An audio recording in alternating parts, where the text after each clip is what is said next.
பாம்பன் சுவாமி முருகனை காண என்ன தவம் செய்தார் தெரியுமா? முருகனை எப்படியாவது நேரில் பார்த்துவிட வேண்டும் என்பதுதான் பாம்பன் சுவாமியோட வாழ்நாள் குறிக்கோளாகவே இருந்தது.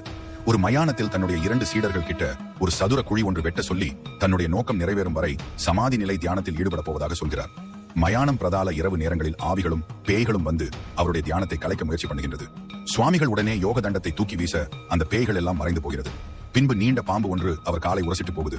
இப்படியே அடுத்தடுத்த நாட்களும் மிக வேதனையோடு போகுது. முருகா, எனக்கு இப்படியே சோதனை வர வேண்டும், உன்னை காண வேண்டும் என்று தானே எண்ணினேன். வேறு எந்த தவறையும் நான் இழைக்கவில்லையே என்று அழுகிறார்.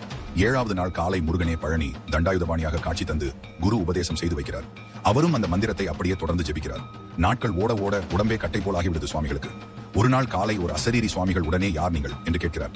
ஏகாதிச உருவினிலே ஒருவர் வருகிறார். நீ எழுந்திரு அப்படி என்று அந்த அசரீரி சொல்ல என்னை இடையூறு செய்ய வேண்டாம் என்று சொல்கிறார். மறுபடியும் எழுந்திரு. உடனே சுவாமிகள், என் அப்பன் முருகன் வந்தால் மட்டுமே எழுந்திருப்பேன், மற்ற யார் சொன்னாலும் எழுத்திருக்க மாட்டேன் என்று சத்தமாக சொல்ல உன் அப்பனேதான். எழுந்திரு என்று சொல்லி காட்சி கொடுத்தார்.